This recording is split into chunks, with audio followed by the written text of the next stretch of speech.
long before there were streets to honor pioneers, before there was an industry large enough to drive a country or highways to cross it on, before Sooners raced for land or our city was given a name, this was Indian territory. There, in a curve of the Caney River, two newlyweds arrived to make a home. In a few short months, they would give birth to their first-born daughter, and their pioneer spirit and keen sense of business would soon help give birth to a city that is still growing by their legacy today.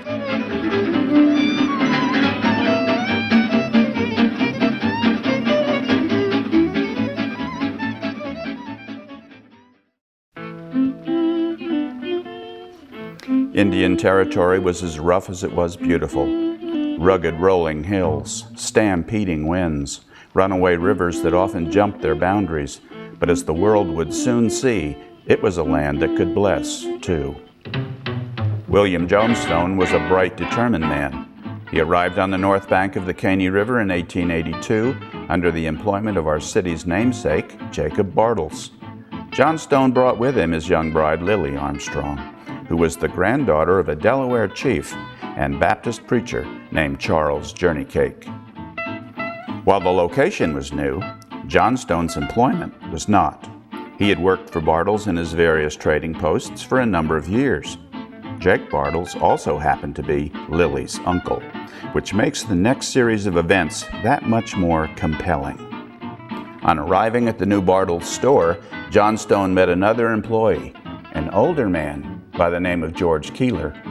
Being bright businessmen, it didn't take them long to realize they could partner up and do the same thing that Bartles was doing and make a lot of money doing it. So they crossed the river and built the Johnstone Keeler store. Jake Bartles was less than pleased. However, it was the next move that the partners made that sent Bartles packing, literally. The railroad was fast linking Indian Territory to the rest of the country, so Johnston and Keeler quickly negotiated to have the line run on the south side of the river, effectively cutting Bartles off. Incensed, Bartles declared he was leaving. The people feared losing Bartles and pleaded with him not to leave, but the antagonized Bartles wasn't moved. So the people banded together in one more attempt to sway him. They declared that henceforth their community would be called Bartlesville in his honor, but Jacob couldn't hear them. By now, in an extraordinary act of anger and engineering, Bartles had put his store up on logs and was rolling it to present-day Dewey. All in all, it was a fitting opening chapter for William Johnstone and the city of Bartlesville. They both seemed destined for greatness, and their futures were forever linked from that moment on. William Johnstone was very important to the establishment of Bartlesville. He was one of the ones who built one of the first bridges. He was the president on several boards. He was involved with the banking, church planting, several other businesses. Of course, he and Mr. Keeler started the store across the river from the Bartles settlement.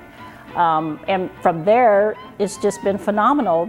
I think William's character is marked first by he was a true Scot, and you can see that by the way he conducted business.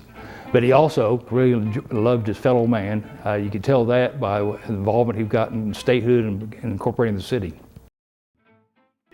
And then there was the Nellie Johnstone. With his partner George Keeler, Johnstone helped drill the first commercial oil well in Oklahoma. That single act would not only shape the destiny of our city, but soon our state as well. William Johnstone was a business owner and cattleman, an oilman and a banker, a city planner, and ultimately the richest man in Washington County. But perhaps most amazing of all is that he accomplished all that before the age of 55, when he passed away. And yet, none of these achievements surpassed the efforts Johnstone put forth on behalf of the city and those who had less than he did. I think we see his name in Bartlesville history through the years because he was a very generous man. He gave a lot of land in the early days of Bartlesville to different businesses so that they could get a start. I mean, May Brothers themselves, their building was originally the Johnstone building. He gave the land for what is now Johnstone Park.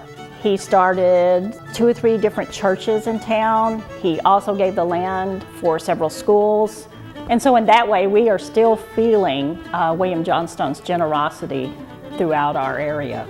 I think William Johnstone's contribution to the personality of Bartlesville today is this never give up attitude. Bartlesville has been through a lot of ups and downs, even in my lifetime. And Bartlesville's always come back, and I think that's been a kind of a spirit of this town from the very beginning. Of the founding fathers of Bartlesville, perhaps no one's fingerprints show up more frequently than William Johnstone's. Whether in donating the land that would ultimately become our city, creating schools and banks, fundraising and planning churches, founding civic and charitable groups, Johnstone was there. And it is this legacy of giving, of civic and community responsibility that has continued to serve as a heritage through later Johnstone generations.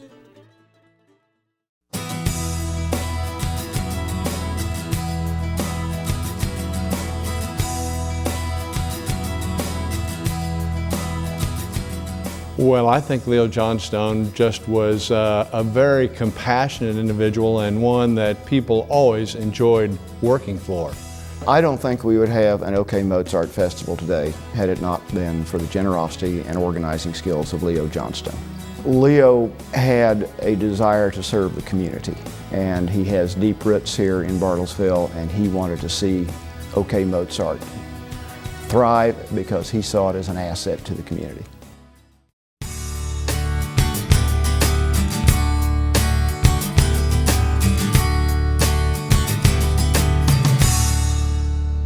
Yeah, I think Bill, having grown up in this neighborhood, like many others, still regards this community as a very special place.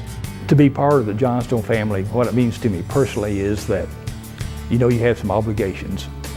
And these aren't burdens. They're fun to do. They're joyous to do.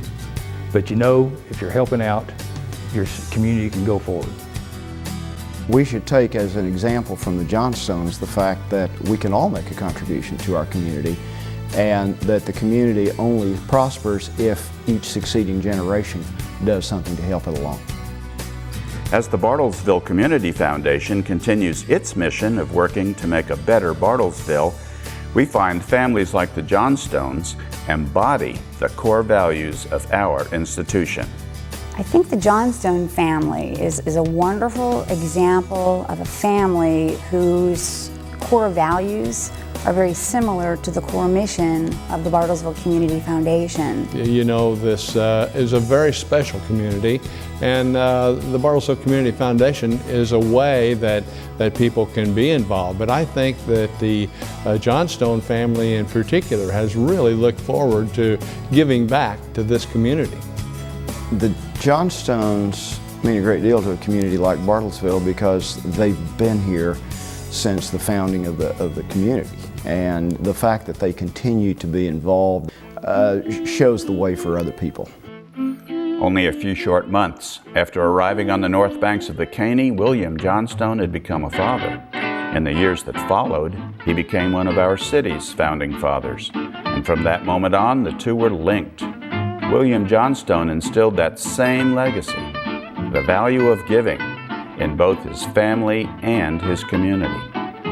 Any community is just a reflection of the involvement of its citizens. And the more people that are involved, the more people that can capture the vision, the more people can push forward, the greater the community you're going to have. Ours is a city born from the generosity of a few. Their acts of kindness have become not only our heritage, but a challenge to present generations to follow in their footsteps, to not just live in a city, but to build a community.